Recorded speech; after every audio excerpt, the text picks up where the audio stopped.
This is Oscar Bevis for the Stomping Ground, powered by Wow Hydrate and available on the zone in Cassadell Edwards. Nice to see your face again, Oscar. Getting very familiar on the Stomping Ground now, aren't we? Yeah, I feel like there was a period when I was in my previous job where we used to do bits quite regularly, and then we had that 2-year period of not seeing each other, but we've rekindled our interviewing relationship. I'm ready to talk about what's going to be a pretty sick week. Just in terms of here, so obviously fight week you're away from home. Yeah. Set up in a nice little Airbnb. You got a bit of Undisputed that I'm sure you boys have been playing, smashing the shit out of each other on. Just feels like quite a comfortable environment to relax on fight week, because I know that perhaps at the hotel where there's a million other fighters, things can be quite hectic. Yeah, 100%. My brother likes to be in Airbnbs. I think since he's gone over to America and Arizona and fought away, they kind of like he started getting in the Airbnbs like kind of camp. And do you know what? I see it as it's quite a good and smart move, you know, because it keeps you away from all the little passing conversations at the hotel, the bumping into each other, being awkward. You can just be like in a home away from home, although you're still in the mindset of, right, it's fight week. You're just like in a new space, but with no energies around. You're just your own team. You're bonding, you're laughing. You can cook food in your kitchen. It's all that little bit more professional, you know, like eating out of hotel food. It's not what you've followed all the way through your nutritional plans or your training camp. So it's like it changes things last minute, and for me it's not really ideal to do that. You need to stick to your diet and everything like that. So it's been good to come here. We can switch off, we can put Undisputed on, have a laugh, and not think about the fight really. We can come around here, sit round the table, plot and scheme about what we're going to do at this, that, the other, do you know what I mean, and make it entertaining. Fight week's the week where it is the most entertaining part of boxing, you know. You train like madmen for weeks on weeks on weeks, and when you get to fight week, it's like, right, it's like a little holiday. So when we come here, it's like we all switch off, we all chill, we all have a laugh.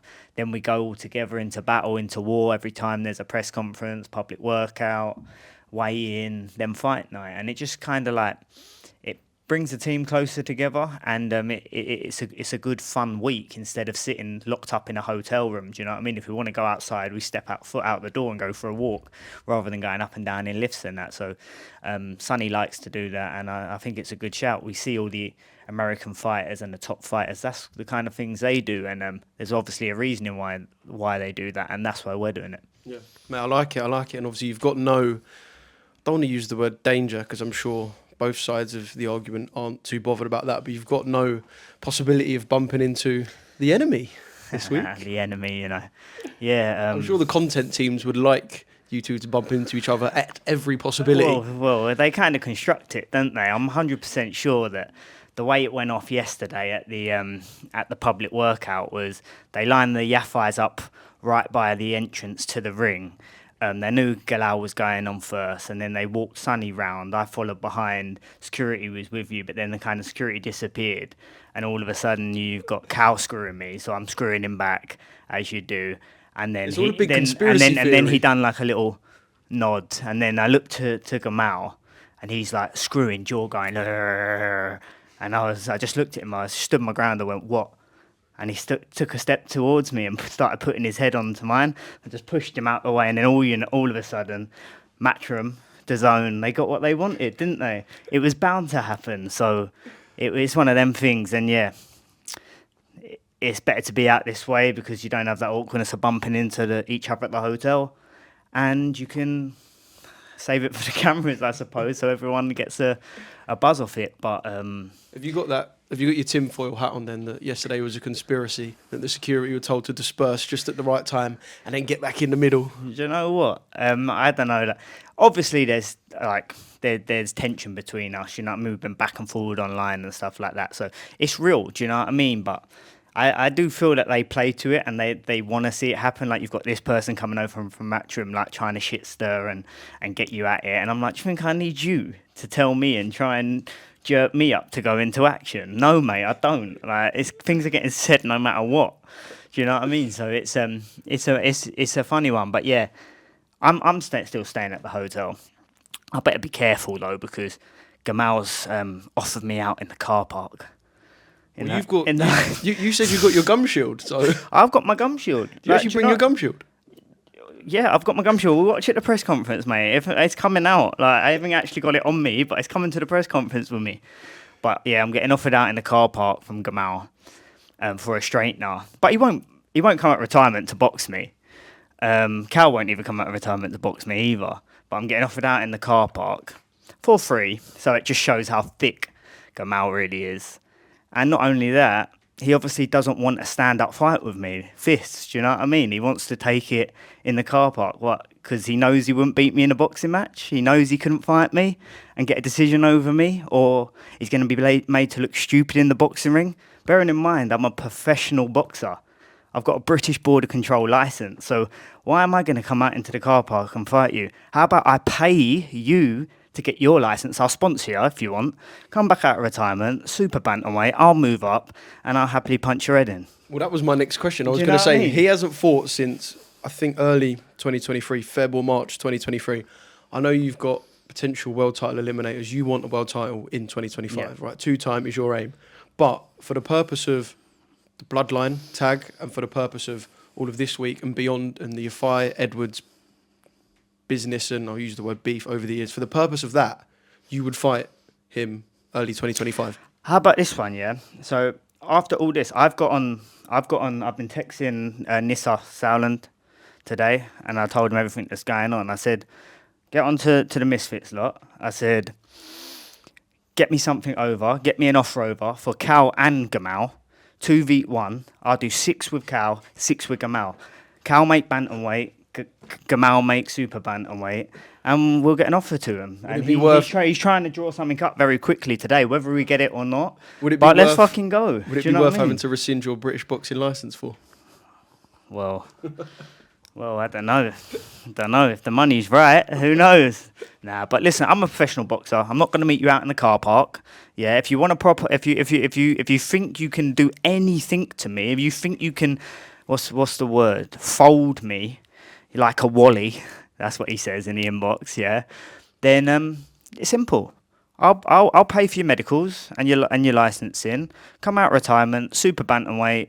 Me and you, Gamal, or Cal Yafai had a lot to say. I think now he's become a weight bully. He looks about a fucking middleweight, doesn't he? So he's eating his way up to middleweight, and now he wants to pipe off at the public workout. And do you know the worst thing is? There's 2 of them. There's one of me, and they both started on me. Well, they didn't start on me. I probably stood my ground when they wanted me to look away and try and intimidate me, but that's just not me. Come out of retirement, either one of you can get it, or both of you can get it on the same night. Can we see some of the messages between you guys? My phone's out. Because I know you put a couple of screenshots on Instagram, Let's see.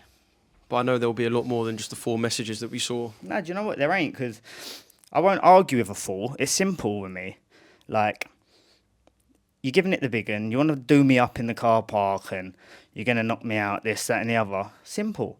Come out of retirement and show everyone. Stop talking shit on social media and all this bullshit, like DAZN, Matchroom, Eddie Hearn all sharing this shit, like giving him the time of day. Then they're not going to come out of retirement and fight me. Like, this is like Gamal's hot spot, the hottest bit. I can't even get my words out. The hottest spotlight he's ever had. Do you know what I mean? Like, he's the only brother. 5 brothers there is. Yeah, 4 of us have been world champions. No one gives a fuck about Gamal. Gamal was the actual one who stepped to me the other day at the public workout. But guess what? He got cropped out. No one cares about him, and they made it all about me and Cal. So thanks, Gamal, for doing that, because you got me a lot of views, mate. But this is what I put out. So I put out, he was chatting shit about me smirking when my brother was getting beat by Bam ringside. And this is what he said: pipe down, you sat there smirking when your brother got folded by Bam. And I was like, well, that's a fucking lie. Because then I got this picture up where obviously you can see, and I've put the camera to me. I'm not sure if it's focusing. Yeah, we can focus. I'll focus just. Or you can just get it up. Like, you can get it up. I can send you the screenshot so you can put it in there. And that's me with my head in my hands. Yeah. Gutted, yeah? So he's seen that, and because I said, no, Gamal, I said, you've got it all wrong. When you was getting beat up in your last fight before you retired, Galal and Cal was sitting there embarrassed in front of me. And I actually felt sorry for Gamal because we was back on the squads once upon a time. And like, you still have an attachment to someone who you've shared a lot of memories with. And I was like, I don't want to see him get knocked out. Do you know what I mean by this guy? So I'm shouting, move your feet, hold Gamal. No, this, that, and the other, giving him advice, shouting, why Cal and Galal sit there saying nothing. So it's like, all right. And then he pops up after that picture and he goes, this ain't even Cal, you fucking Wally. That's word for word, yeah? I went, Gamal. As you can see, that's Bam. And the person in the white jacket is me with my head in my hands. You had a long night. Let the games begin. And then on that note, he comes back with, Charlie, trust me. I'll just fold you, mate. I'm being serious. No games here, mate. Honest. Well, if you want to fold me, get your ass out of retirement and let's do this, innit? That's all I can say on that one. I'm a professional boxer with a professional boxing license. Like, I'm not going out on the street and going to put my boxing, my livelihood, my career, my legacy on the line to fight you. This is your only shot to fame. Do you know what I mean? Get out of retirement and stop chatting shit. What happens at the press conference today? We'll see. I'm not constructing anything. Well, I remember at the launch press conference, which was, I'm going to say, a month ago, 6 weeks ago, or maybe longer, there was talk that you and Cal were going to be on the top table. Yeah. Which it didn't end up happening. Who's that coward? Well, I know you bought him a little present. Oh, yeah, I bought him the duck, didn't I? I even had to do it. I couldn't help myself today. I know what you're gonna get up here. Yeah, I just couldn't help it. The Instagram story. Like, he took my moment away from me, so I don't think you're ever gonna live that down unless you come out of retirement and we can fight like two proper men. Do you know what I mean? Do you reckon Eddie's looking at this and going, mate... Eddie's promoting this. Eddie wants this to happen. Do you reckon he's looking at you and Cal and thinking, oh, mate, 8 years ago we could have taken... Eddie wanted to make it taken the scene by storm. So much. Eddie's been on this for years and years and years. You've seen me on FaceTime with him sitting in quarantine in COVID. Eddie wanted this fight. He's wanted it all the time. And Cal ducked and dived the whole way through. Even Rob McCracken wanted him to take it. Like, the fight was supposed to happen... I had 6 weeks' notice. Cal couldn't find an opponent. I accepted on 6 weeks' notice when I was inactive for all that time. Like, so I know they've wanted it, and even Rob told him to take the fight. But then he asked for more money. He got more money.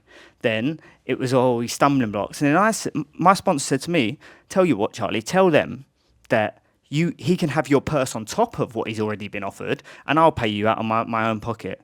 One of my sponsors, you know, so. He's always done it, so I can't help myself, but it just, like, he would have been better off fighting me, because he thought I was going to sit down and just shut up and let him live this down. At that public workout yesterday, he was rattled, mate. Absolutely fucking rattled. I could see it in his eyes. He was going to me, "You're the worst. You're the worst world champions Britain's ever had." And I was going, what are you on about? That's you. You were scared to fight me. You run off into retirement. Oh, mate, you couldn't make it up. But you will see what the press conference bring, man. I'll tell you what, I'll be honest, I fucking love it. Oh, mate, but it's what it is. You saw Instagram yesterday. You saw the reaction yesterday. Well, I was clicking through people's stories this morning even. Because I hadn't been on Instagram since about the afternoon. I was clicking on people's stories. That post from the workout, but like people, this is engaged. Like people are engaged. This is what I mean, and this is where I say how much of a coward he is, yeah, because it's backfired on him. So he never fought me, yeah, because ego and pride, and he didn't want to risk losing against me, because it would have killed him and crushed his soul inside, yeah, knowing he lost to me, who once upon a time he used to be up on the GB squad when I was a kid, yeah. So it would have killed him. But really, being a coward and dodging the fight and going to get knocked out and then retiring, leading on to Galal versus Sonny Edwards versus Galal. It's like, did you really think that this wasn't going to come back to light? Like, so he's made himself look stupid. He might as well have just fought me. And then it would have just probably wouldn't have took off so much. But because he hasn't, there's a backstory, there's a narrative, there's everything behind it, which, because Sonny and Galau are so respectful to each other, Eddie, DAZN and Matchroom have played on massively. So, Cal, I'm sorry, Matchroom threw you under the bus, mate. Does any of this affect what goes on in the ring on Saturday?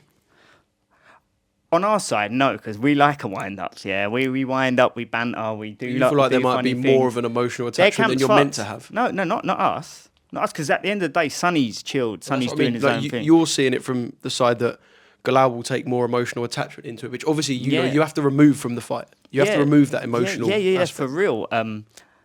I've seen some back and forwards what Sonny said about Galau not being fit after 6 and 7 rounds, and you can see how agitated Galau's getting.